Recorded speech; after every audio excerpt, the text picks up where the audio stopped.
କାହିଁକି ମେଣ୍ଟ ଚାହୁଁଥିଲେ ଅଶ୍ୱିନୀ ବୈଷ୍ଣବ? ପାଣ୍ଡିଆନ ଅଶ୍ୱିନୀଙ୍କ ମଧ୍ୟରେ ହୋଇଥିଲା କି ଭିତିରି ବୁଝାମଣା? ଅଶ୍ୱିନ ପାଣ୍ଡିଆନଙ୍କ ବାଟରେ କିଏ ସାଜିଲେ କଣ୍ଟା? ଅଶ୍ୱିନ ପାଣ୍ଡିଆନଙ୍କ ପ୍ଲାନ୍ ଫେଲ୍ ହେବାର କାହାର ଥିଲା ହାତ?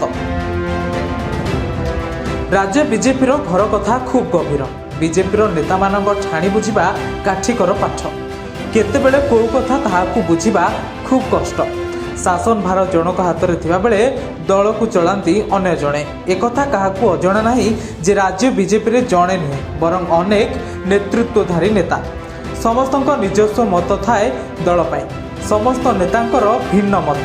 ଦଳ ପାଇଁ କିଏ କ'ଣ ତାହା ବୁଝିବା ଖୁବ୍ ଜଟିଳ। ସେମିତି ଏକ ଘଟଣା ଦଳ ପାଇଁ ଖୁବ୍ ମହଙ୍ଗା ସଦୃଶ ଥିଲା। ତାହା ହେଉଛି ନିର୍ବାଚନ ପୂର୍ବରୁ ବିଜେଡି ବିଜେପି ମେଣ୍ଟ ପ୍ରସଙ୍ଗ। ରାଜ୍ୟ ରାଜନୀତିରେ ବିଜେଡି ବିଜେପି ମେଣ୍ଟକୁ ନେଇ ଅନେକ ଚର୍ଚ୍ଚା ଓ ଆଲୋଚନା ଜୋର ଧରିଥିଲା। ଆଉ ୟାକୁ ନେଇ ଅଧିକ ସ୍ୱପ୍ନ ଦେଖୁଥିଲେ ବିଜେପି ସାଂସଦ ଅଶ୍ୱିନୀ ବୈଷ୍ଣବ ଓ ବିଜେଡି ନେତା ଭିକେ ପାଣ୍ଡିଆନ। ଅଶ୍ୱିନୀ ବୈଷ୍ଣବ କୁଆଡ଼େ ବେଶୀ ଆଗ୍ରହୀ ଥିଲେ ମେଣ୍ଟକୁ ନେଇ। ଏହାର ପ୍ରକୃତ କାରଣ ଥିଲା ବିଜେଡି ସମର୍ଥନରେ ଅଶ୍ୱିନୀଙ୍କୁ ସାଂସଦ ପଦ ମିଳିବା। ଦିଲ୍ଲୀରେ ବାରମ୍ବାର କେନ୍ଦ୍ରୀୟ ନେତାଙ୍କ ସହ ଏ ବିଷୟରେ ଆଲୋଚନା ମଧ୍ୟ କରୁଥିଲେ ଅଶ୍ୱିନୀ। ସେହିଭଳି ବିଜେଡି ନେତା ଭିକେ ପାଣ୍ଡିଆନ ଏଥିପାଇଁ ପୂର୍ଣ୍ଣ ମାତ୍ରାରେ ପ୍ରସ୍ତୁତ ମଧ୍ୟ ଥିଲେ।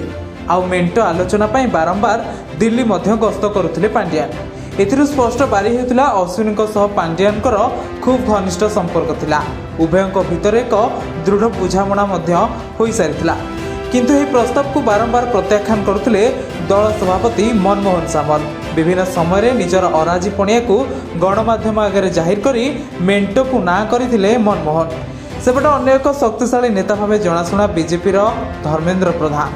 ରାଜ୍ୟରେ ବିଜେପି ଶାସନକୁ ଆସିବା ପରେ ସରକାରକୁ କୁଆଡ଼େ କଣ୍ଟ୍ରୋଲ କରୁଛନ୍ତି ଧର୍ମେନ୍ଦ୍ର। ତାଙ୍କ କଥାରେ ଉଠବସ ହେଉଛନ୍ତି କାଳେ ମୋହନ ସରକାର। ପରୋକ୍ଷରେ ଧର୍ମେନ୍ଦ୍ରଙ୍କ କଥାରେ ଚାଲୁଛି କୁଆଡ଼େ ରାଜ୍ୟ ଶାସନ। ଅନ୍ୟପଟେ ଆଉ ଏକ ଭୟାନକ ତଥ୍ୟ ସମସ୍ତଙ୍କୁ ବିଚଳିତ କରିଛି। ଆଉ ତାହା ହେଉଛି ଏବେ ରାଜ୍ୟରେ ପ୍ରଶାସନ କୁଆଡ଼େ ପାଣ୍ଡିଆନ କଣ୍ଟ୍ରୋଲ କରୁଛନ୍ତି। ସମସ୍ତ ବ୍ୟୁରୋକ୍ରାଟ୍ସ ଏବେ ବି ପାଣ୍ଡିଆନଙ୍କ କଥାରେ ଉଠବସ ହେଉଥିବାର ଚର୍ଚ୍ଚା ହେଉଛି। ସବୁଠାରୁ ଆଶ୍ଚର୍ଯ୍ୟକର କଥା ହେଉଛି ଭିକେ ପାଣ୍ଡିଆନ ଓ ଅଶ୍ୱିନୀ ବୈଷ୍ଣବ ରାଜ୍ୟକୁ ପରୋକ୍ଷରେ ଚଳାଉଛନ୍ତି ବୋଲି ସାଧାରଣରେ ଚର୍ଚ୍ଚା ହେଉଛି।